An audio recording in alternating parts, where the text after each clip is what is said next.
Yo, GM everyone, give the space a retweet.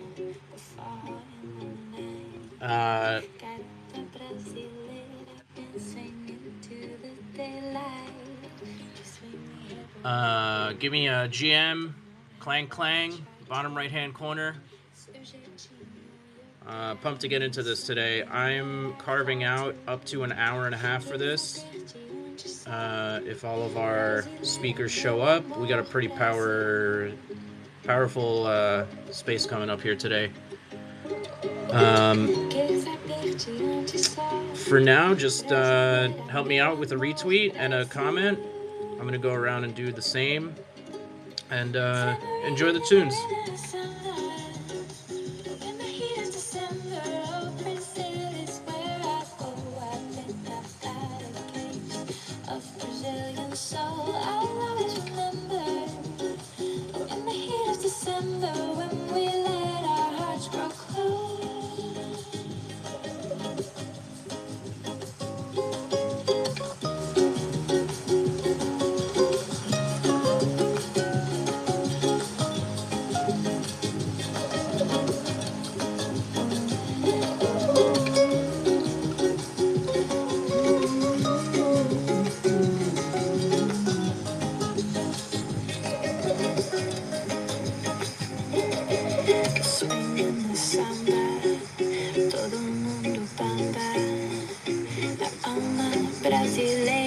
Drinking coffee with a capoeira.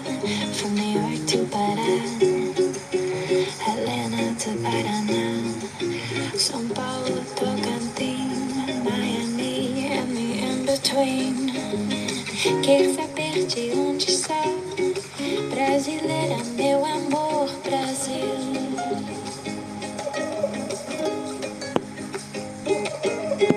Quer saber de onde está? Brasileira, meu amor, Brasil. Tambourine in the rhythm of sunlight.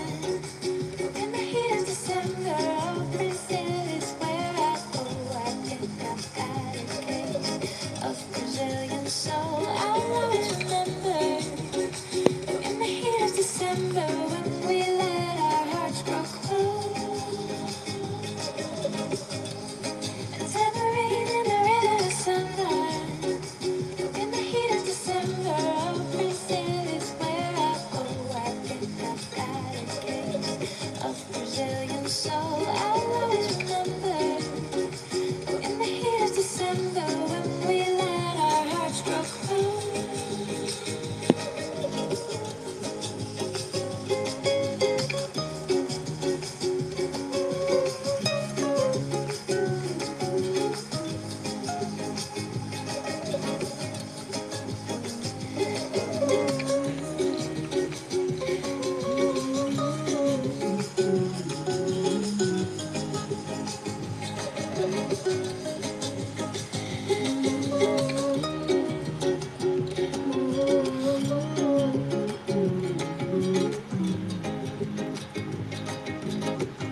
Love that track. Love that track. That's Brazilian Soul by the Knox, in case anyone is wondering. Not in Brazil right now, but Brazil is always on my mind.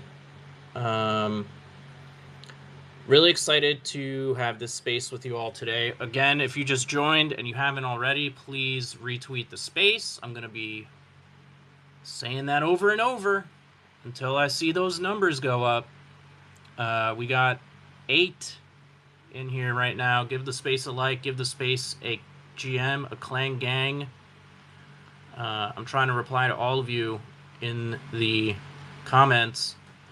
If you have a question as we go through this conversation here, please post it in the comments below.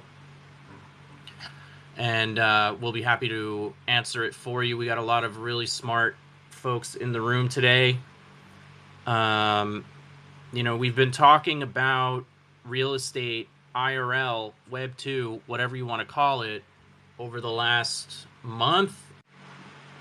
Coming up like month and a half now. And we covered some really juicy topics. Everything from, tips, tricks, mistakes not to make. What can you avoid? We've talked about macro real estate trends twice. Real estate regulations was another big topic, as well as kind of covering like a 101, high level real estate. Big takeaway there is, there's so many different facets in this industry and in this space in real estate. We try to cover it all here at the Forge. We do pretty much cover it all, from your investors, your real estate agents, your underwriters, your carpenters, contractors. It's all here. And we're super stoked about that, that we're able to kind of like create this community, digital community, which, now we're kind of pivoting into speaking more, bringing this a little bit more on chain. There's some cool stuff happening on the sideline. Like, if you're fading RWAs at this point, I don't know what to tell you. I woke up, newsletter from Scott Melker. He is doing a whole write-up about RWAs. Massive amount of liquidity is coming on chain, whether we like it or not. And so we have some really cool speakers here today. We have folks from MetaWealth. We have folks from Zengate Global, Palm Economy, RWA Builders, Fabrica Land. Like, really, really smart folks that are building things on chain and kind of bridging the gap between Web 2 and tokenizing all these assets. So I'm excited to get into it. A lot of the projects here are focused on real estate. Zengate Global and Palm Economy have graced us with their presence, and they have been focusing on tokenizing commodities. So we'll have a little bit of a kind of alternative angle to explore as well, that I'm super excited about. Congrats to the team on their WorldCoin, how do you say this, partnership. World Mobile, rather, is going to really help bring, connect this world and make it feel like it's a little bit smaller, which seems like to be the vibe with this whole Web3 thing. We have a lot of interconnectivity around the world happening in real time, and so it's super cool. But anyway, I'm going to get off my high horse here. I've been talking for almost 10 minutes. I want to check in with my co-host, NPM Labs. You have been at Rome with me, and you're coming back. How was Rome? How are you holding up, my friend? Hey man, hey Matt, it's Max, MXMLN Dark Wizard behind NPM Labs account today. You guys can hear, those who know my voice, it's a bit darker than usually. Been talking so much on this NFT Rome convention, which was just an amazing experience. Meeting a lot of people who are also inside the crowd here today, coming also from the Forge community, our clangers. Was amazing meeting you. I see, for example, Dimdam in the crowd. Shout out to you, my man. Was really happy to connect with you IRL. So NPM Labs had a panel discussion over there talking about adoption via tokenization, also together with our friends over from Asset Cut, Fine Turtle community, with the amazing Max Folaron as a speaker, and also Banca Sella, who is the biggest private bank in Italy with the first digital asset department. So it was really amazing contributing to that topic on there. We also had a keynote speech, which was all about bridging IRL to Web3. Web3 made easy for traditional businesses where our guy Matt, who is behind the Forge account today, presented a case study of what we're doing at the Forge, which was a massive success. We got an immense feedback from there. So thank you so much, Matt, also for holding the Forge up high on there. Now I see you joined with your private account. That is awesome. Just a little bit of an information. Doc, who is with us today, has only around 25 to 20 minutes from here on. So if we then want to pass over to Doc first to get some cool takes from him, picking his brain, as obviously RWA meets real estate is his like life, all his life. And I want to shout out also to the people here in the crowd. I see, for example, Ice joining us as a listener. That is unusual, because normally Ice, if he speaks, then everybody else needs to shut up. Ice, so cool that you're here with us. And I'm really excited to listen to everybody. We got amazing experts on this panel again. We are forming somehow an RWA alliance here, for those who did not know this yet, curating those expert spaces here with us, bringing valuable insights from different kind of projects all over the space together, and in the end, curating this format, which has brought a lot of attention to the RWA space itself, and also to the Forge and the projects which are talking about what they are doing here. So I'm very happy, and I say thank you so much, Matt, for coordinating these things, and cannot wait to learn more from everybody on the stage here. Yeah, hell yeah. I think, and a lot of these speakers on the panel here, I know Ice and William especially, you guys stick out in my brain from when you guys met. I think it was Austin. Please correct me if I'm wrong. No, it was New York City, NFT New York. Like you have these friends on the internet, and then you talk and talk and talk. I mean, I literally met the NPM guys a few weeks before this in-person event, but you have, you talk to these people for over a year, and then all of a sudden you hang out in person, and it's just vibes. I'll actually correct you there too, Matt. I had the displeasure of staying with Ice throughout the entire week at NFT NYC. It was quite an eye-opening moment. I really liked the guy beforehand, and now I just, I don't really talk to him much anymore after that. So sorry about that, Ice. Yeah, you think you know a guy. Oh, wait, I totally forgot. wait. Yeah, so you think you know a guy, and then like, this guy's all right. He's a cat. He looks cool, and then he turns into an IRL person, and then you meet them IRL, and it's like, you know what? I don't want to be friends with him anymore. But no, we got stuck in the same house for 5 freaking days, through an earthquake, through 3 rainstorms. We had like no food, no water, no alcohol. We were No, we had plenty of alcohol. What are you talking about? We had right, 2 bottles of Grey Goose you had, bro. Oh yeah, true. We had plenty of alcohol. None of the rest of the stuff. And overall, I think when people are stuck in the same household with nothing but alcohol, I think that's when the true friendships form. And that was seriously awesome, dude. I'm really happy we did that. We should definitely do that again. Hell yeah. So pretty much same happened in Rome. I remember you getting interviewed by William, and that was really funny. After one of those late night sessions. But look, like, it was frothy. I have not felt so much value extraction out of a conference in a very, very long time. And I think there's something to be said about the smaller conferences, intimate vibes. You feel like everyone by the end of it. And there's like, you kind of find we always say here, your vibe attracts your tribe.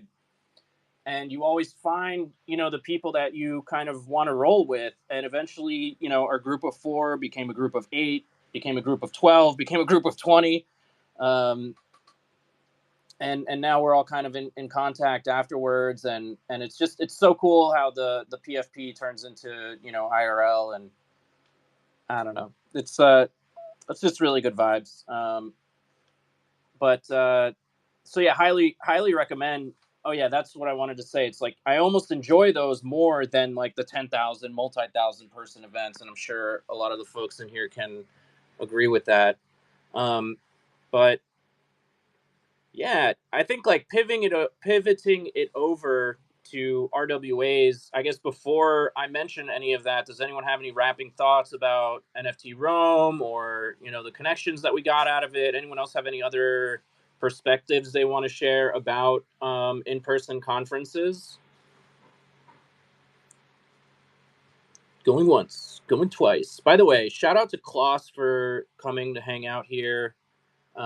We've been talking in the DMs for a little bit. He wants to get his community more integrated into RWAs. So hopefully we can continue, during Hey this. Matt, so I will say, as live events go, I went to NFT NYC. Obviously, I met Ice and hung out with him for a long time. But the thing with NFT NYC is there wasn't a lot to do with RWAs and DPIN there. But I did go to Consensus in Austin, like I think it was last week, and or a week ago or 2 weeks ago. And honestly, that was just incredible, man. That was like there was so many RWA and DPIN stuff there. Like it was like literally the life of the party was RWAs and DPINs at Consensus. Like so many booths, so many people just networking, so many events for RWAs and DPINs. And so I definitely felt that Consensus was more the vibe I want to go to again. Like that's the same. If you're ever trying to network in the RWA or DPIN space in Web3, I would definitely recommend doing stuff like Consensus because you'll meet a lot of like-minded people there. Yeah, and so it comes again. Vibe attracts your tribe. It comes down to where you want to go. Certain conferences are more focused on VCs. Certain conferences, like NFC, was here in Lisbon last week, a few weeks ago, and it was like only meme coins and gaming. And I just I couldn't really find myself vibing with anyone. I found one project that seemed really cool. They were building like an awesome game for PC.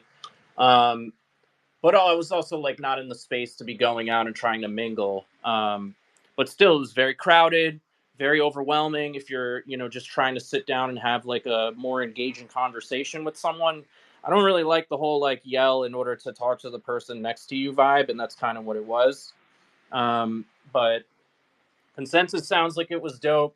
I felt some FOMO. I'm not gonna lie, William. You guys were rolling deep out there, and I was like, I'm all the way over here in Europe. I guess until next Dude, time. the IRS was at Consensus, bro. You definitely should have FOMO. Are they looking for the next big hot shitcoin or what's going on? No, it was kind of cool. So they like these traditional finance companies and the IRS and the SEC and CFTC all had a presence there at Consensus. Like they had a digital assets division that all spoke on panels. So it was really cool to get their insight and their kind of viewpoint on regulation in the space, as well as kind of the future of crypto combined with real world assets and traditional finance. So it was really neat. Sorry, I was on mute. So whether you like it or not, their presence is being felt, and they are there to be like, hey, we're coming after you. You better get ready. Start buttoning up those transactions, folks. No, Start. literally, Matt. Literally, it's like people don't want to pay attention to that stuff because they think it's boring, especially the degens. The degens don't really care for it, but in actuality, it's like one of the most important panels you could ever attend. Yeah, man. So I can't accept any. Max, can you help me out and accept Poppy up here? I don't know. Is this Poppy who I know Poppy, or is this a different Poppy? You guys are maxed out on spots right now. Yeah, it's full. Oh, okay, thanks. Poppy isn't gonna pop up. Can't Poppy up on here, can you? There, Poppy. Oh God. Okay, so So that's when we rug ourselves right there. We just rugged the space. cricket. I don't even remember what I was saying, man. What were we just talking about? We were talking about Consensus and how like these traditional finance companies and regulatory bodies were at Consensus doing panels. Ah, Jesus. I was just going to start talking about taxes, and Doc hates when I do that. Guys, go build your offshore entities and chill and enjoy the summer while you can.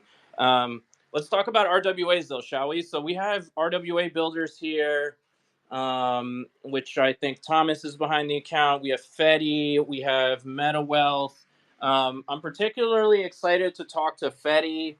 Fetty, and by the way, like all the projects that are here, if you guys have content that you want to shill, like put up onto the Jumbotron about RWAs, like about your project specifically, like feel free, go ahead and do it. I encourage it. Fabricaland has some cool stuff that they're building, essentially bringing land on chain, and I'm super bullish on that. Curious to find out how that all works. Meta Wealth lets you invest in real estate in minutes. I think you guys are on the Solana chain. Yep. And then we have Cardano Chef Pool, who is operations over at Zengate Global. And I'm missing someone. Where are you? Call yourself out. I think that's it. No, there's Palm. I don't know where Palm is, but they're not. We're actually the same, like two different entities under the same umbrella. So I can speak for both. Hello, everyone. All right, sick. Why don't you go first and just like tell us about how excited you are about this World Mobile partnership and stuff. I saw Daniel, I think his name is, talking about in front of some rice fields in Japan. Pretty cool stuff going on. How is all that going? Yeah, for sure. Before I get into this, we go to NPM. Maybe he wants to add something before I start. Yeah, or thank you so much. go? Thank you so much. I just want to recommend, Matt, if we just listen out to what Dogs has to say about RWA and real estate. So he gotta leave, and then we fix the missing spot so we can pull up C money when Doc leaves the stage as a speaker. So Doc, maybe if you want to jump in and talk about your heart project and the bigger picture of why you believe RWA and real estate are a match made in heaven, would love to hear your take. Of course, I do know it, but maybe the other guys don't. Thanks for flagging that, Max. And also, I think your headphones are dying or something because you sound like a robot. But Doc, please jump in and take it away. Why are you so excited about building on chain? Hey guys, thanks. Yeah, sorry to I just got a crazy schedule these days. I will for sure listen back. Unbelievable, Matt, as always, unbelievable speaker panel you threw together here. It really says something when Poppy shows up and like we got to find a way to make room for him. Good to see a lot of the old hat RWA crew here again. Klaus and William and Ray. Like I feel like forever we've been trying to find a way to connect directly, and we'll do that at some point for sure. But so I think let me just kind of give my I don't know, framing comics or whatever you want to call it, right? Like, I think it's so important, first things first, to like literally define these things. So what is RWA, a real world asset? I think of it as anything that doesn't live natively on chain. All right. So, your typical shit coins, are native on chain. The Forge NFTs, which we minted, are native on chain. Everybody's PFP that they're wearing, except for William, because he's an MBA and he's a real serious guy and he puts his real face on there. But the rest of us are hiding behind cartoon JPEGs. Those JPEGs are native on chain, right? Now, anything that doesn't live natively on chain can be referred to as a real world asset. This can be confusing because for me, myself, I always think of real estate, right? That is for sure a real world asset. You can see it, touch it, feel it. It's real, right? But like from a, demand or capitalization perspective, or like what is really being done right now, like the idea of this like tokenized treasury bills, right, is like all of a sudden like garnering huge attention, right, and huge money. So a treasury bill is a real world asset under our definition, right, because a treasury bill doesn't natively live on chain. Somehow it needs to be brought on chain, represented on chain, and that's where this idea of tokenization comes in. And so So the tokenization is the bridge from the real world asset to the blockchain. And And so that's why, like, actually it should really be like tokenized RWA is like really necessarily the full name. And so like when we talk about real estate and what we're doing at the Forge is we're taking a real world asset, which actually is a loan, right? So my background is in real estate private lending. I lend money to flippers, right? I've raised private capital, small pool of private capital from investors. And that in using that pool of funds, we fund mortgages to like house flippers, right? Just for an example, we do bridge loans, short-term 1-year loans. Okay, I lend a guy $100,000. He buys a property, puts some money into it, and then he sells it for $150,000. He pays off my loan, including interest.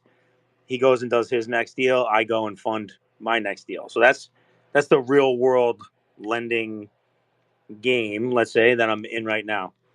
And so what we're doing at the Forge is we're going to take that loan, we're going to tokenize it, represent it on chain.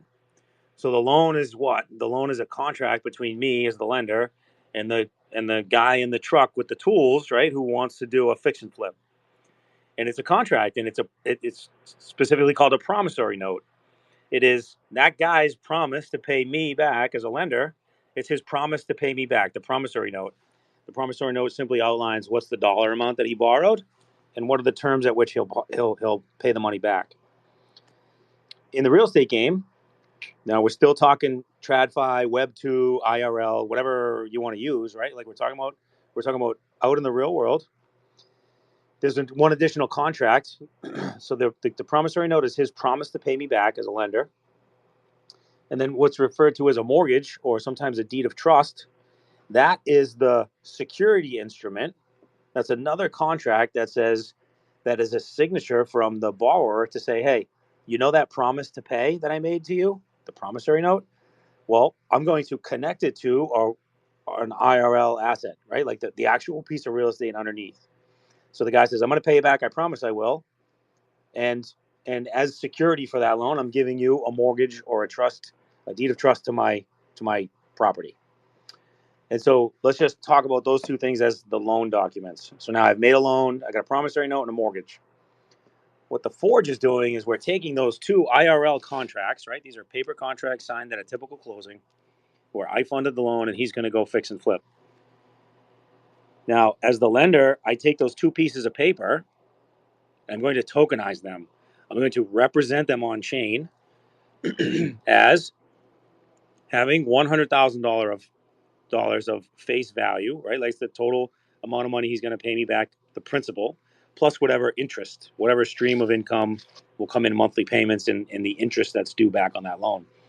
So now we have a tokenized real world asset, that asset being a loan. And then like the Forge protocol is like, I don't want to get into all that, but let's keep it to, again, like just like a baseline understanding or definition, if you will, of what RWA is. And that's what that is. So I've done a real world TradFi paper fiat, currency deal. I've made a loan using cash in the typical banking system. Now I take those, few pieces of paper and tokenize them. And I represent them on chain. And so now what I have is a tokenized real world asset. This can be done. People, trading cards are a good like example that, a lot of the crew will know. And that has started to become a thing, right? Like you represent the ownership of a trading card on an NFT. You have a custodian who holds it, right? Brinks is into this business now. So you post the actual physical card at Brinks. And then you have some on-chain logic that controls like who's the actual owner of that card, or in our case, that underlying promissory note. So yeah, I don't know. There's a bunch of stuff I'm excited about. I think the opportunities here are huge. I think generally speaking, real estate title is tailor made for distributed ledger technology. Like, don't get me on a rant about title insurance. It's ridiculous that every time I refinance a property or buy a property, I have to pay the title insurance company again to insure my title to the property. It's outrageous. And I have to pay, by the way, an attorney to go run the title down, right? Like And I was telling this story, I think last time, but like, man, up until a few years ago, you literally had people physically going to the various county registry of deeds and pulling books down off the shelf to do title searches. So like, if you can't tell me that's not tailor-made for DLT, I have no idea what is tailor-made. And so it'll take a long time to disrupt the status quo and the way things are done right now. There's a lot of entrenched interests, right, from the attorneys to the title insurance companies to the folks at the county registry of deeds, right? Like those people have cushy goddamn jobs.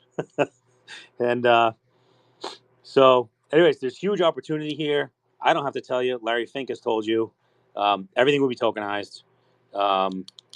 There's gargantuan opportunity here. And what I would say is, to anybody interested, it's the same advice that was given really well last week by a couple of people. If you're starting on your real estate investment journey, if you're starting on your blockchain journey, if you're starting on your RWA journey, do that with something that interests you. So like, I love real estate. I love capital raise and structured finance and like doing creative deals. And that passion, that love, like makes me willing to like deal with all the friction of like learning a new thing.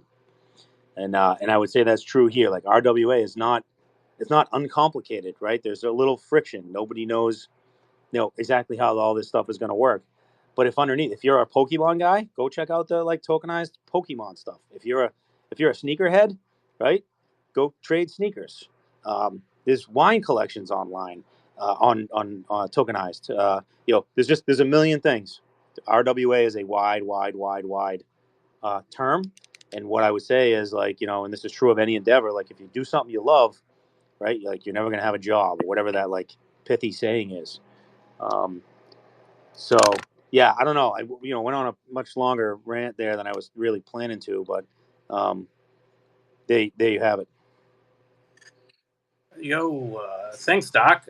Well, look, you're clearly getting some, juices flowing here with the crowd. Fetty.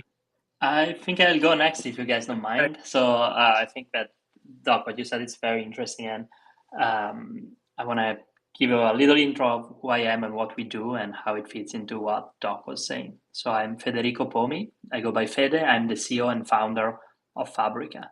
At Fabrica, what we do is that we turn real estate, title into NFTs. So you come to our platform with, let's say, a plot of land, and we turn your deed into an NFT. And then it's a digital asset. So you can take that NFT and trade it. You can buy and sell those plots of land directly on OpenSea or on our marketplace. Or you can use the NFT as a collateral and get a loan fully on chain. So in the moment you own that NFT, you have full control and ownership of the underlying property. So again, that's real land, not metaverse. So you own the NFT that gives you like full rights to the property. The main use cases that we're seeing now are instant transaction. So the moment that you have a real property as an NFT, it takes 40 seconds to sell it on chain versus the traditional like 6 weeks closing period. And if you want to take a loan against the property, again, it's a few minutes. If you have a lender on chain that is providing capital, you can do it instantly and you can refinance it as many times as you want. And it's a fully compatible NFT. So for example, you can use our NFTs within NiftyFi or MetaStreet or any other lending protocol. So that's what we do. I'm happy to answer any questions you might have. Doc, I'm very interested in hearing your thoughts on our project because I think it's very close to what you do. And I'm here. Thank you. Fetty, can you hear me? Fetty, can you hear me? I don't think he can, but I can hear you. Can you ask him to step down and come back up? Oh, Fetty, if you can't hear Matt, he's asking you to step down and come back up because he can't. Apparently, you can't hear him.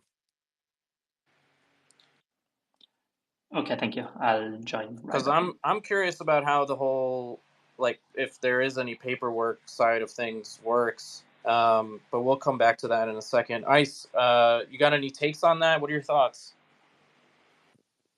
Yeah, actually, I got a take on that, and actually a question for, I guess, Doc or any of the experts on the panel can help address this. So So like the way I kind of see it, because like being a realtor and having come through like all these years and seeing how the system has changed, like I've seen it, and I think a doc has done a really good job of explaining all these processes that happens in between and how RWAs can kind of streamline that, right? So just kind of as a quick recap, there's a title search bit where we require lawyers to use their programs, and also we require the land registry office to get that figured out.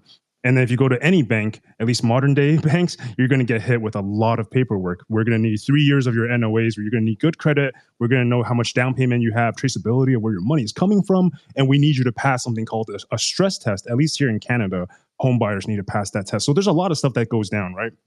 And then, of course, finally, and with any good real estate, there has to go through the acquisition of buyers and sellers, the preparation of the APS with the realtors. All these things need to happen. But when it comes down to it, we cannot like wipe out one major thing, and that is like the money that needs to go back to the crown, right? And that's why there are land registry offices, because when any transactions happen on land owned by the crown, they got to get a little bit of that back, i.e., our a la property taxes. So I kind of wanted to ask these RWA real estate experts on stage, like, what do you guys think are the implications of this, like the whole money back to the crown idea of things? And what do you guys think, or how do you guys think this will work as it relates back to deeds and properties being tokenized on chain? So me personally, I guess I'll go first. Sorry to cut you off, Doc. In my opinion, like I hate taxes. I think everyone shares that sentiment, but like in the end, we still have to pay them. You know, like they have to get paid. We live in this country, you know, where either it be Canada or America, and so in my opinion, the blockchain and like tokenizing these assets in general is going to allow for a lot more efficiency and accuracy in paying those taxes, because now you have everything happening on chain, rather than all this discombobulated mess that we currently have, you know, in terms of the IRS and in terms of, I mean, property taxes too in general and whatnot. Whereas you can have a lot of smart contracts and automation take place where your taxes are just automatically getting paid like on a per transaction basis, or something like that, you know, like anything really involving the blockchain and smart contracts, in my opinion, will just make the system more efficient and more seamless and streamlined. Whereas right now, it's happening on a lot of different platforms and a lot of different steps, and a lot of different companies and a lot of different people are all kind of involved, and it's just a really big, messy scenario. Like for instance, I think I told you this story before, Ice. I was trading stocks a long time ago, and I had done fairly well in the market, and all of a sudden, because I forgot to report like one or two options trades that were already reported for me by Robinhood, they thought I owed like $56,000. Like the IRS like hit me up and said, "Hey, listen, we think you owe 56 grand," and I was like, "Whoa, like no, I don't." And I feel that if that scenario had taken place on chain with like, you know, KYC, AML stuff, as well as smart contracts, I wouldn't have run into that scenario as easily as I did with my, you know, the way things are today. So I hope that answers your question. That's just my opinion. I'm sorry for cutting you off, Doc. If you want to go ahead, or if Ray wants to go ahead and answer that too. No, 110%. That just goes to show. I mean, Will, first and foremost, it was so great to see you at Consensus and like finally like be able to shake your hand without trying to shake your hand and punching through my computer screen. I've tried that twice, so like you owe me 2 monitors. Totally kidding. But so great to be here with you guys. And it just goes to show that we're in a really weird place where a lot of this stuff runs on 1930s Rails and 1950s programming technology. For a lot of people that don't know, one of my favorite stats is that the U.S. banking industry runs on a programming language called COBOL, which was invented in the 50s and 60s. Like that's literally what runs the back end of financial infrastructure in the United States. And so a lot of these guys who originally came in to build this stuff still work there and are now retiring. That's how slow this arc of history moves for traditional financial ecosystems, and real estate's no exception there. I mean, we just had the 6% rule get shot down here in the U.S., which is going to open up an even greater runway for financial innovation and just innovation in general in terms of the real estate industry. So super excited to be, you know, here and talking to you Galaxy Brain dudes who are just even closer to the fire in terms of tokenized real estate than myself. A little bit of background. I'm the head of research over at RWA World. Our website's rwa.world. We keep it simple. We have the largest publicly available database for tokenized assets in the world currently. So you guys can go check it out, use it to make apples to apples comparisons between similar products and services that are offered in the tokenization and RWA landscape. Our entire goal here is to be an intelligence platform and basically shine the light on the good actors in the space, such as everyone on the stage here who's trying to move the needle forward, beyond the 1950s and 1960s. And shameless self-plug, at 9 a.m. tomorrow, we're actually having a space on real estate tokenization. Would love to have you guys roll through. We can get some of you guys up on stage. It's going to be on the Ethereum account, and I'll put the link below in the comments. And we're just going to be talking about how to ensure that the real estate that you're buying, the assets on chain, actually have high fidelity and are actually backed by properties and aren't like, hey, I'm buying a nice house in the Florida Keys. It's going to be beautiful, and it turns out it's a cardboard box. You don't want to do that. I did that. And I now have property in the Florida Keys, but it's a cardboard box. So yeah, definitely need to call you guys next time I need to make a purchase like that. So appreciate being here with y'all. You're hilarious, Ray. Feel free to plug that link to the space on the Jumbotron. Always so good to hear your voice. If anyone hasn't checked out RWAworld.world's website, they have like a super awesome, I don't even know, it's like 60 or 80 page report on last year's RWA data. A lot of really juicy content there if you are interested in learning more from like if you're data driven like me and you like stats and you like numbers like that, it's great to jump in there. Also, good kind of source to extract really juicy data if you're a content creator. So yeah, thanks for jumping in here. Bear, I'll get you up in a second. We're maxed out on speakers. There was some other stuff that came to mind that I thought was really interesting. Oh yeah, so the plumbing, like I think a good analogy that I always tell people is that we are in a time and era in crypto right now where the plumbing doesn't exist. So that's why you have to go in and execute the MetaMask transaction, send between wallets, flip between currencies. When you're doing this on, for instance, Revolut, and you press one button to change from US dollars to yen or US dollars to euro, there's a lot of plumbing that has been created in the back end for the user to have that seamless experience. We are not there yet. And take the word yet to heart here, because as the years go on, this technology is only improving and it's becoming more and more easy to use for the average user. Apps are being pushed out on mobile nowadays versus back in the day you had to type out a message in order to send your Bitcoin. Like it's crazy to see how far we've come. I want to welcome Bear to the stage. Bear was just at NFT Rome with us. I know you're probably just give a welcome intro because we're kind of in the middle of the RWAs. I want to give the spotlight to the projects that are here. But dude, so good to see you up here. Thanks for showing up, man. How are you? Hey man, nice to see you too. This is actually a really interesting space. I saw it and I wanted to join in. Nice to see you guys. Hope everyone's doing well. Well, yes, my name is Bear. I'm working with NPM Labs. I'm the strategic account manager, ex Big Four blockchain consultant team. And actually, it was like a lot of points was interesting when you talked about the adoption, like of how things are moving and how things are changing so fast. Because it's true. Like if we see the comparison with how many people are onboarding into, for example, the crypto world and crypto trading, all of these things, there's more than 300 million plus users just for crypto acceptance program. Like there are more than 300 plus million people are trying to pay in crypto or having this. And about the Bitcoin, like, yeah, we used to put it on manually, you used to put the username manually, all of these things. And now there's something called Bitcoin Lightning, which happens cross-border within seconds. So you see all of these things happening and you say, okay, so the RWA must be advancing as well. And it is. And that's an amazing thing. And it's being backed by insane regulatory frameworks, like especially the one in Europe, which is MiFID, which is market in financial derivatives and all these things. So you see MiFID, you see MiCAR, and you say to yourself, okay, so that's the motion, that's what's happening. All these institutional changes, all these real estate changes, they're happening at this very moment. So we say, this is the future, this is what's happening, the tokenization, commodities, and changing how real estate is viewed in the market. That's the real power that's coming. So Bear and I did a really awesome presentation at NFT Rome. Dude, I could totally see myself public speaking with you, potentially even like For getting sure, man. For sure. big money to do that. So we got to figure out a way to get in there. I want to kick it over to Fetty, RWA builders. I want to get to you too. But Fetty, let's circle back to before. Hopefully you can hear me now. If you can, just give me a thumbs up. I'm interested in how the purchase process works with your platform. I come in, I checked it out before the space, by the way, super awesome UI, UX, very smooth and approachable. Just looks like a really, really clean product. So how does the paperwork side of things work? What is like on the back end, like the legalities kind of component here that we're talking about? Yeah, can you just give some color to that?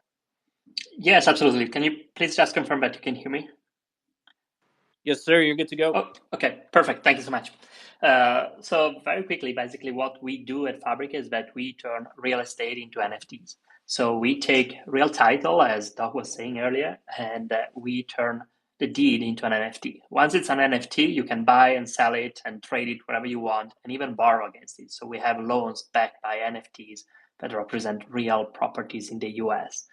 The way we enable all that is that we do the hard work of when a property is on ramp, so when a property is turned into an NFT, we look at the title, we do the title search, and then we create an NFT that represents the property. And the way it works is that technically at the county, we set up a small entity, a trust that holds the title, but it's connected to the NFT. So the property is in the name of a trust that is recorded at a county, and the trust is attached to the NFT. So whoever gets in possession of the NFT becomes instantly the owner, so to speak, of a trust that holds the property. So if you buy an NFT, you own the trust that owns the property, and that enables like super instant transaction. Like you can close a deal in 30 seconds, you can finance a property in minutes, and so on. And to do so, we are licensed as a title agency ourselves, escrow company. We have over 20 licenses and we operate in all 50 states. We've been building this since 2018, so we were pretty early in the space, and we have tokenized almost 500 properties now. That's incredible. And I want to ask you this, and then maybe we can bring MetaWealth into the conversation here, because I'm curious how MetaWealth is different. I'm curious about how MetaWealth works. And I'm also curious if MetaWealth can answer this question that I'm about to ask you. So we have a community member, Big Tony, here. Come to find out, Doc and Tony actually know each other from a few years back, I just found out, which is really funny.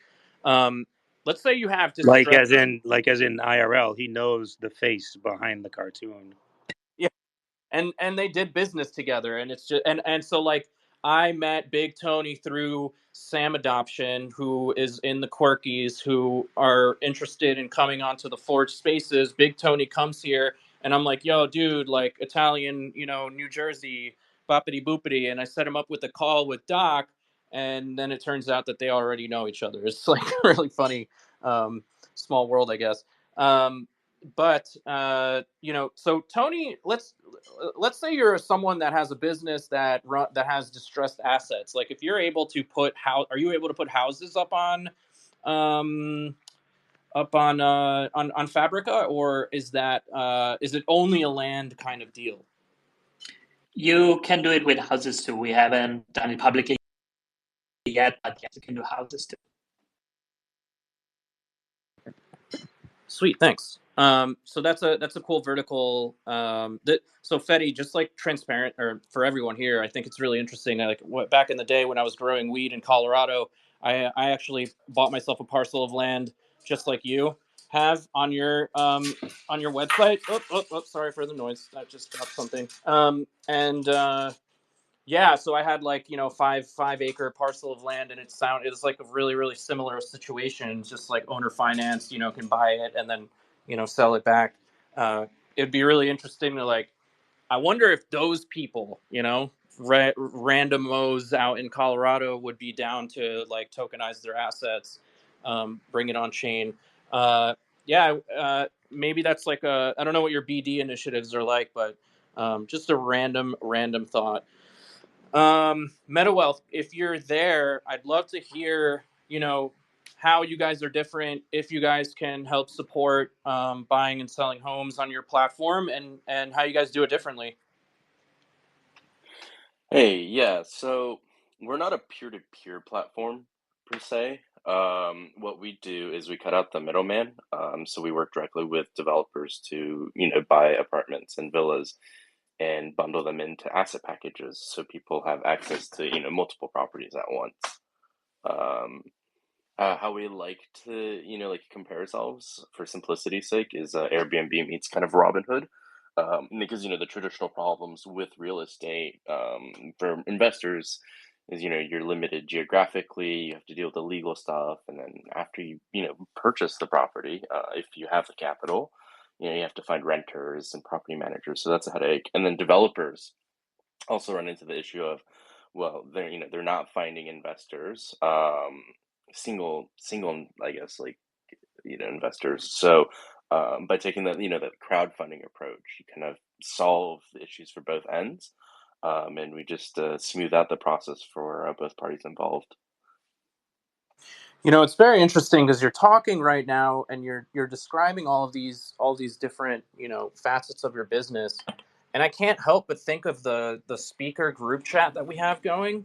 Like I really wonder if you guys were to tap into the group chat in there and see if maybe it doesn't happen today, maybe it happens in a month, but that is almost like a solid Rolodex of people that are, because we have IRL, call it Web2 real estate folks in there. And, some of them are specifically excited about the potential of expanding their businesses into Web3. I'd be curious to see if there's anyone in that group, for instance. Maybe it's now, maybe it's in the future, that would be willing to work with you guys. Just like Meta Wealth. Is there anything else that I missed there that is relevant to the conversation you want to bring up? Any recent partnerships that you guys have made or anything like that? Yeah, so recently we signed a $20 million or euro framework with One United Properties. So they're one of the largest property developers out here in Eastern Europe.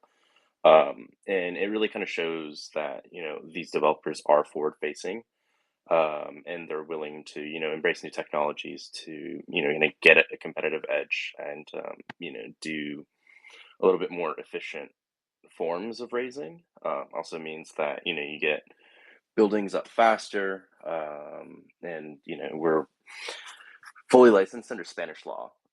It just means that everything's streamlined under the EU. I just pinned a post up on the Jumbotron, kind of showing our latest property in construction. So you mentioned earlier that we are based on Solana, but we did build our MVP on Ethereum, and we're migrating to Solana.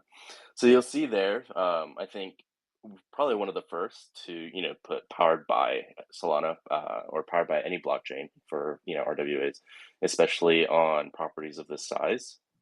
So I think that's something really interesting. In terms of like how we've come, we've been mostly focused on traditional finance.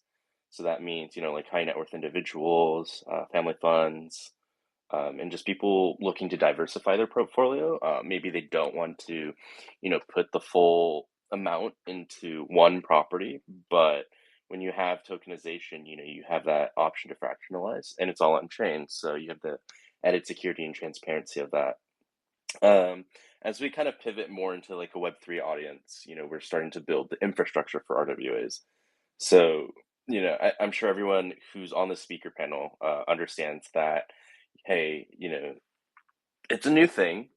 The people who came and did RWAs first are institutions, so they're not really looking for, the Web3 normie, the Web3 degens, just regular retail to, invest in them, because they don't really need that. So we're looking at it from a different aspect where it's like, hey, everything's fragmented, there's no standardization, we're dealing with, the issues of compliance, and, dealing with governments. And we're addressing that by building a protocol. And it is a very big step towards legitimizing crypto. especially with like how we've seen it come under attack recently. So we're kind of in this like middle ground between, who's going to have the regulatory control and how are you going to let, the people who didn't grow up with financial literacy and have been growing up in a world where inflation's kind of running out of control and it's getting harder and harder to invest in real estate. I hear a splitting image of what we're building at the Forge here. Ice, peace out if you're leaving. And we're all about democratization of opportunity to offer your regular Joe Schmo access to opportunities that generally are gate kept to your high net worth individuals. It literally sounds like we are doing the same thing here, except in our own, respective verticals. Doc's more focused in the U.S., East Coast, Massachusetts. Like you're out in Spain. It's a pretty incredible thing to hear that someone else is kind of tapping into this synergy. And yeah, Doc, please jump in because I'm sure you have something to say here about this. Yeah, I mean it is. It's and I've talked with the team about this 100 times. Like sometimes it puts pressure on us. We're like, oh man, those guys have the same idea and we have to beat them to market. And like once you start to get a feel for the size of this market, like there's so much room for us all to hop in and be successful. I see it as verification of we're working on something real, right? Like if we're carving out a ton of time and bandwidth and everything else to build this thing from the bottom up, which is how I look at it exactly. We're not building some like huge institutional rails to run, billions and trillions of dollars worth of treasury bonds through it. Instead, we're building end-to-end protocols to bring real, like that whole soliloquy that I went on at the beginning of the space.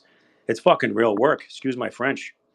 To take title to a piece of real estate and represent it on chain, and make sure that's done in a way that's scalable, immutable, transparent, right? Because there's, we call it at the Forge, I call it decentralization by degrees. There's some amount of like central authorities that we're going to have to continue to lean on and and have in the middle here. There's always going to be some bridge that's literally exactly what a tokenized RWA is. There has to be some type of trusted bridge or oracle or way for real world things to be represented on chain. And it sounds like these guys at MetaWin are, doing the same, taking that same approach as us, which is, look, the BlackRocks and and the Goldman Sachs and the Maple Finance and the centrifuges of the world, they can go build that institutional plumbing. And meanwhile, over here, we'll dig one well at a time. I want to kick it over to RWA builders. I guess before that, MetaWin, I saw you just raise your hand, and then we'll give Travis some time. Fetty's saying he's got to leave soon. Happy to give him the floor before he goes, because Travis is doing a very interesting, or RWA Builders is doing an interesting approach to tokenization through trailer parks. Excuse me. So MetaWealth, why don't you jump in? It sounds like you probably have a response to that, and then we'll move over to RWA. Yeah, so I mean, the two problems with RWA, I guess there's three. It's the compliance, right? It's just a confusion of like, are we doing this right? Are we going to get in trouble for doing it? And then obviously, people with high net worths and seriously thinking of investing for long periods of time are also dealing with that confusion. And then, we have to deal with the liquidity issue. It's just, they're not very liquid. And then on the other side, the liquidity causes the third issue, fragmentation, right? So like you say that there's room for everyone, and I agree on the tokenization front, but I think on the infrastructure front, there's not a lot of room. Because when you have, like 400 protocols, then it's just like, how small can you get within the tokens? And then you just start bleeding and losing into the void. And that's just not good for, regular consumers and investors. So, you're kind of facing a data issue, you're facing a liquidity issue, and then you're also facing the regulatory issue underneath it. So there's just no framework, just because I think, everything's so new in that aspect. So, we're going to tackle the liquidity issue first, and then we'll fix the data issue. But with RWAs, you have like real estate, you have, like collectibles, you have art, you have, verification of alcohol. And then on the other side, you have your perpetual markets, right? Your economy of things. So you have a lot of room for growth, but then you also have a lot of room for things to go wrong. And part of that is like, how often does the data get updated? Who's, getting paid to verify the data, who's getting verified or who's verifying, like the prices, like how often is real estate being priced? Is it being priced per square meter, per square foot? How often, so you run into all these issues. Sorry, I was just replying to some comments. Really active space today, guys. I appreciate everyone's engagement and the retweets. If you haven't already, please do that.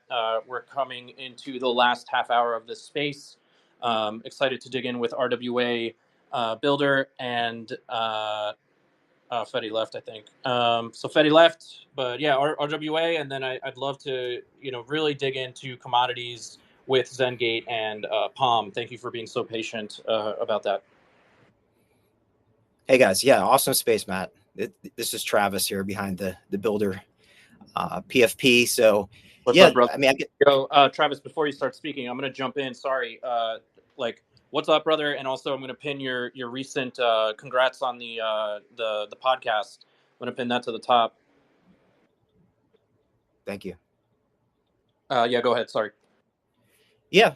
So I guess I'll sentiment first. I mean, from what MetaWealth said and what Doc was saying, I mean, and you echoed this as well. I mean, real estate's the biggest asset class, and it's the most fragmented asset class, arguably. And we'll talk a little bit about different asset classes that are completely new. So we're putting in new plumbing, like you mentioned.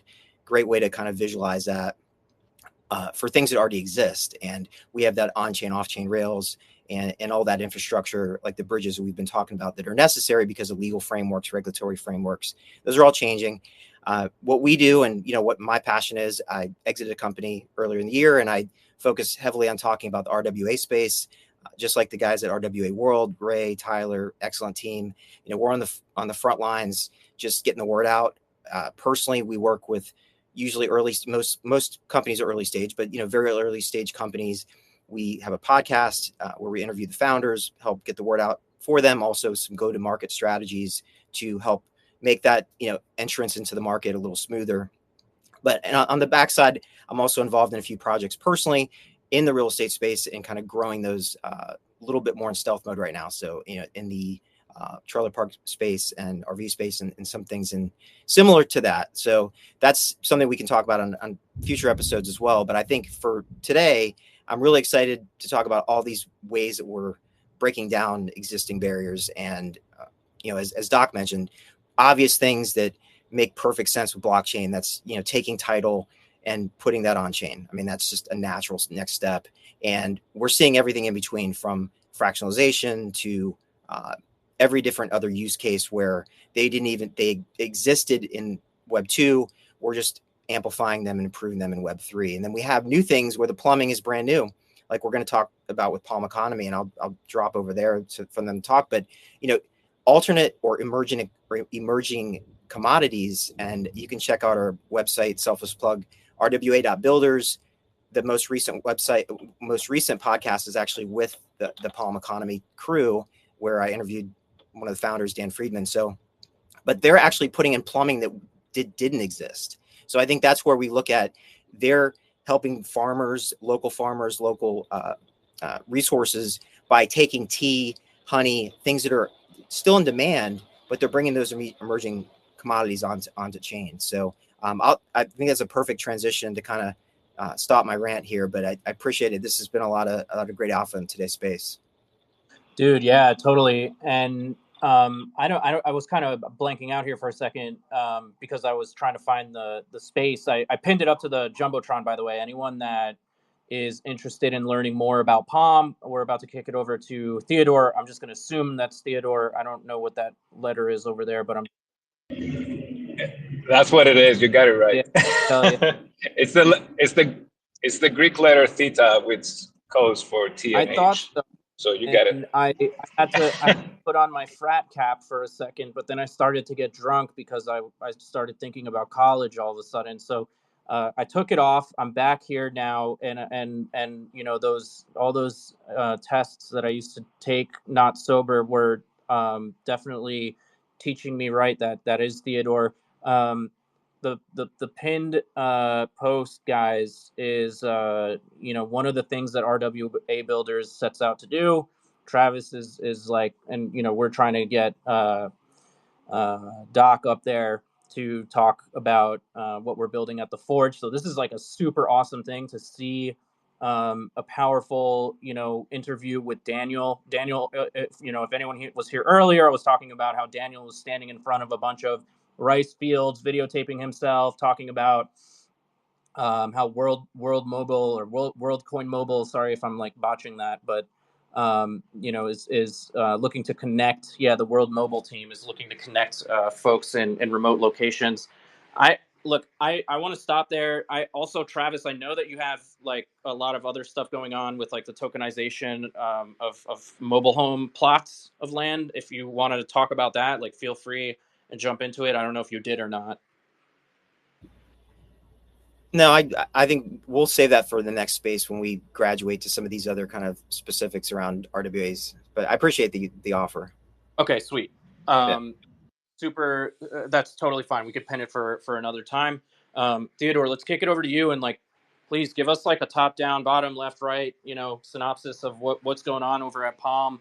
I know you guys are super, deeply integrated and building a really awesome network and ecosystem over there. Yeah, for sure. It's my pleasure to do that. And I just want to mention like a few things, if I can, before I jump into the Palmyra platform and the whole ecosystem that we're building. It's a World Mobile. Please don't put the coin over there, World Coin, because some people might think that it's something different. And I know we have quite a few community members from World Mobile in here, myself included. So I just wanted to make that big difference over there and make sure that everybody knows about it. But yeah, my name is Theodore. I'm working with Daniel Friedman, Sam Lambert, and the rest of the crew on Zengate Global. And we're building the Palmyra ecosystem that entails the Palmyra platform, the Palm economy, and also there's another pillar that's going to be coming later on Q4 of 2024, which I will touch on a little bit, but that's the Palm DAO, and it's the decentralized business development side of things. With that being said, super quick about the product that we've built, and right now it's actually in use from many different producers and buyers from around the world. It's called Palmyra Platform, and it's essentially one of the very first tokenized commodities exchange platforms that are out there. And what essentially that does is it connects the producers from all around the world with consumers and buyers from all around the world. So in a sense, you could imagine like an Amazon, but instead of you going there and buying your electronic device or a t-shirt, you can actually go and buy tea, honey, and many other commodities that we're going to be bringing on. What that does is it takes away the middleman, of course, by leveraging the blockchain technology. We definitely make sure that we provide secure, transparent, and also efficient trading processes. Now, where the RWA and where the real world assets component, the tokenization is coming in, is because we actually tokenize every single product that's listed on the platform. That way, the consumer, the person that buys that product, will be able to trace, and this is where the tokenization part is coming in play. They will be able to trace their NFTs, their product, whatever they bought on the blockchain from the time that it got harvested all the way until it comes to their doorstep. So we essentially make sure that traceability is embedded on every single transaction that's happening. And maybe right now people will think, well, why is traceability important? Well, as of 2026, FDA and the European Union have actually already passed these laws. Every product that will be sitting on a shelf or in a cooler or a freezer, it will need to have traceability. So just by that, we are already ahead of the curve, even though we were not really, we didn't really know that this was going to come out. We've been building this platform for the last 2.5 years, and just as I mentioned earlier, it's already live. So it's not that we're talking about a theory or anything else. We do have a product that's right now businesses are using. So just to make it super clear, it does use fiat. We do use fiat money right now, so there's no no questions about crypto or anything like that from the user side of things. And we've made sure that, because this is very important as well, whoever is using the platform right now, they don't really know that they're using blockchain, which is another thing that even other speakers discussed earlier and brought up about the user experience.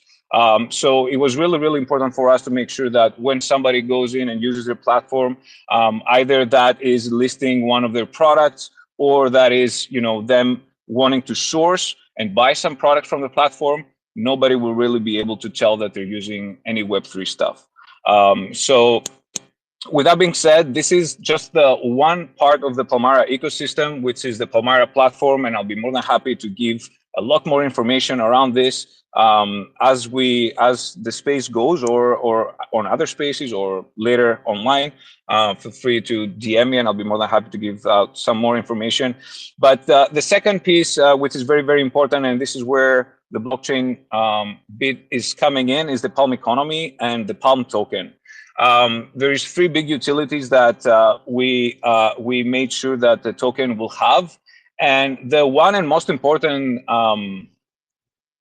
utility, if you will, is the staking mechanism that Palm token has. So all the Palm holders will be able, and I say will be able because right now the token is actually not in the circulation yet. We haven't done our public sale or TGE, but that's something that's coming into the next 2 weeks. So yeah, stay tuned for that. But with that being said, any Palm token holder will be able to stake their Palm onto the Palmyra platform. And what that will do is it will give them some rebate fees from the transaction fees that are happening on the platform. So the more businesses that are doing transactions on the platform, which is again with local fiat currency, a percentage of these transaction fees that we use back into the Palm economy. So we're going to be seeing new capital getting into the blockchain space through the platform in the form of rebate fees. So as you understand, the more transactions that are happening on the platform, the more rebate fees the stakers will be getting. Now, getting into the second big piece of the utility of the token is actually going to be used to provide payments for all the Oracle providers that we're going to be using. As you understand, being in the commodity space and the supply chain industry and trade finance, you need to make sure that you'll have real data that are going to be on chain. And we've actually partnered with some really big names in the industry that I'm pretty sure everybody here knows, that we will be announcing in like 9 days from now. So again, stay tuned for that. And the third piece of the utility of the token will be that a big portion of the transaction fees will be actually going into a treasury, and the Palm DAO will be managing this treasury. So token holders and people that are in the ecosystem can actually go and onboard other producers or buyers from the regions that they're at, that they're staying, and they can actually have the right incentives to do so. So they can actually get paid in order for them to bring more business onto the platform through that treasury. So these are the big three utilities of the token. Again, I'm really trying to go through everything as fast as I can. I should have taken the very first time that you gave me the mic. I shouldn't have passed it to NPM. Just kidding. But yes, the third component will be the Palm DAO and the decentralized business development. And this is where really we're bringing the sharing economy and the power of the community within our ecosystem. And this is what will incentivize, like I said, the treasury will be incentivizing everybody from the community to actually actively participate and bring more business onto the platform. So hopefully I gave a good overview about like every single piece of our ecosystem and what we're building. And I'll be more than happy to give any more, detailed answers to more specific questions. Yeah, if anyone has questions. Oh, yeah, go ahead, man. Sorry, I thought I forgot the partnership with World Mobile now. Oh, yeah. Tell us. Super quick. I'll touch on this like in a minute if I can. But as I mentioned earlier, our main focus is on emerging markets. And even though we've seen that in like US and Canada, where I'm from, is that there's a lot of regions that don't have internet connection. So in order for us to go and give the option to producers from emerging markets and underserved markets to use our platform, most of the times they will need internet connection. And this is where our partnership with World Mobile comes in. So each farmer essentially could spin up an air node up on their farm, and they can actually give coverage to their whole field.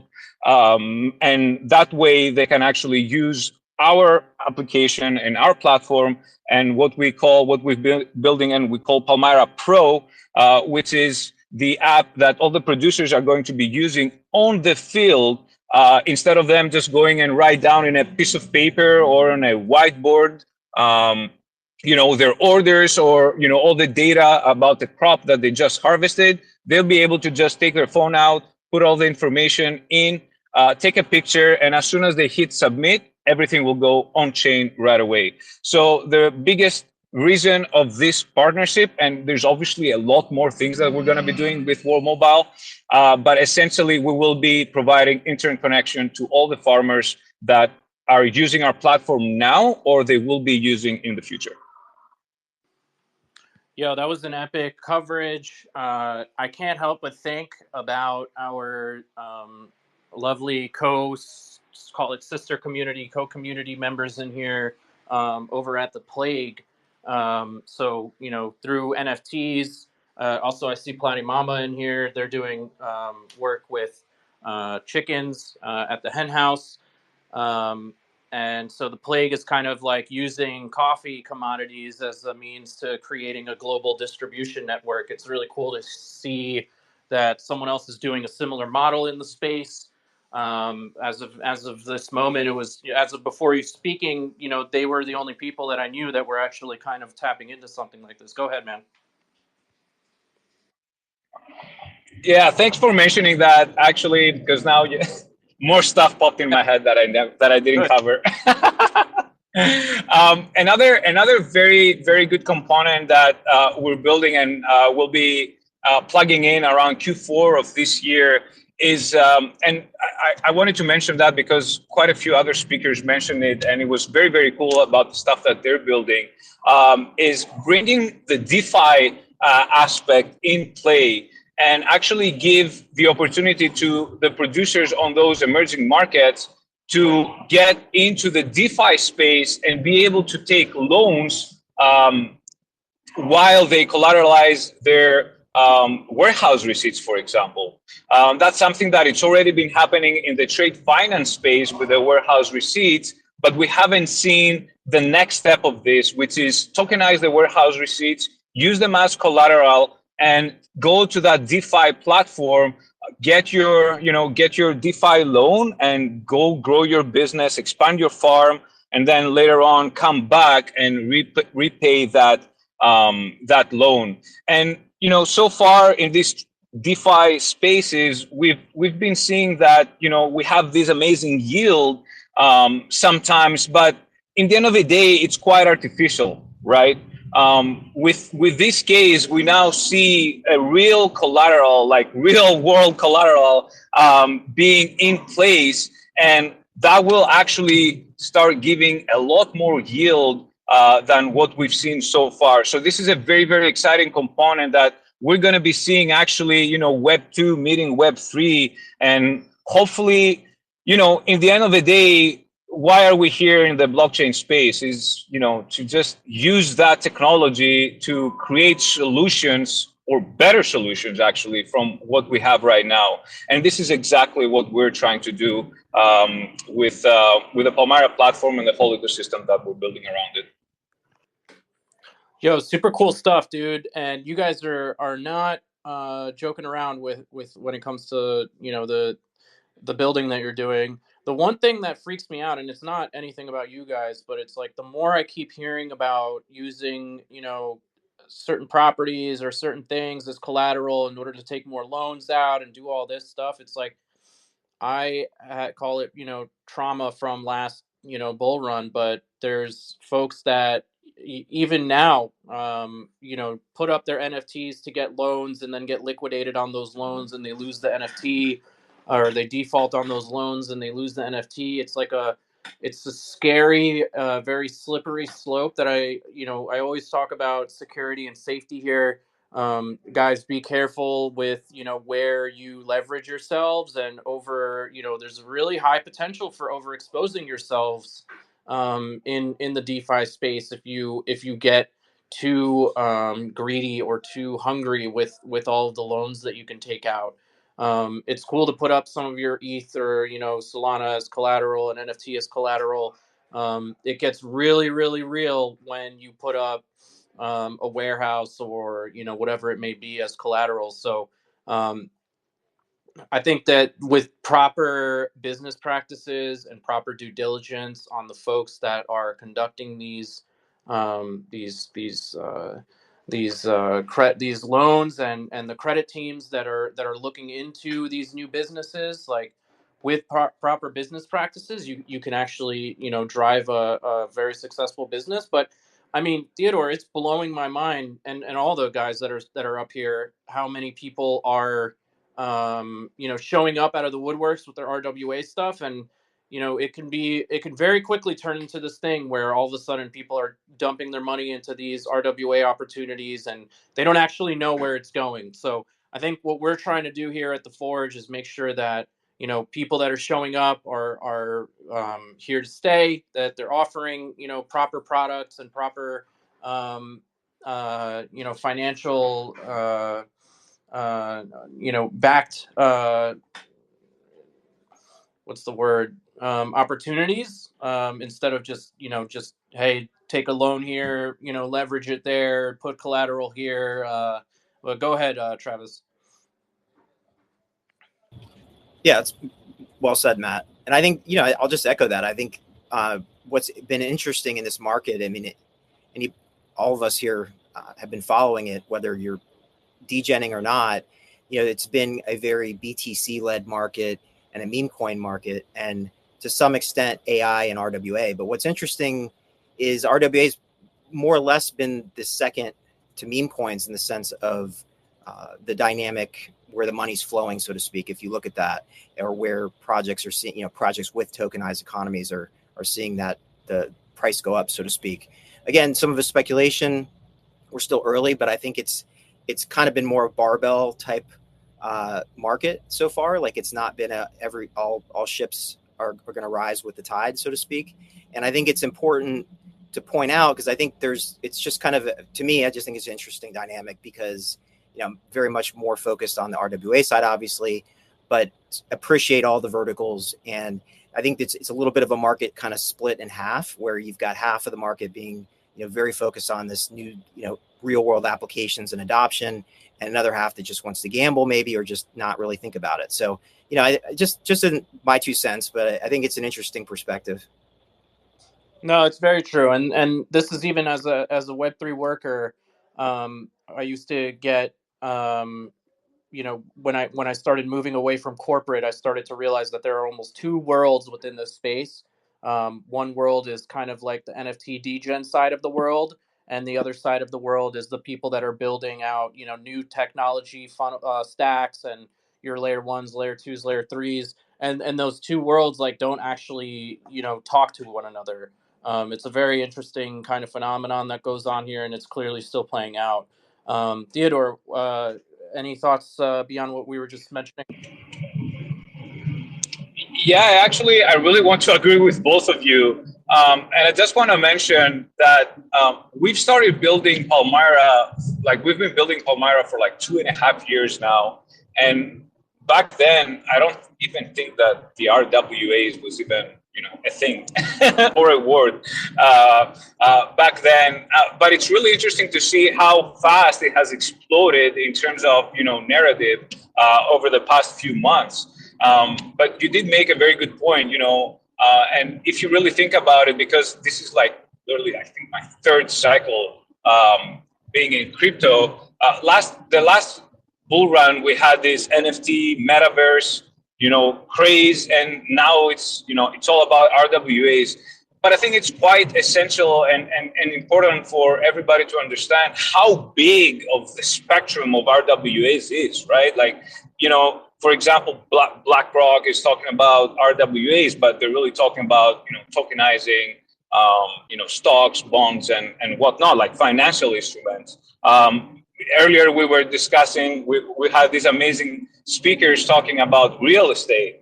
And now you have me talking about commodities and trade finance and supply chains. Like, it's a very, very well-versed and big spectrum, but it's really exciting to see that there's so many different builders around, you know, trying and bring their own solutions by utilizing this amazing technology that we have in our hands.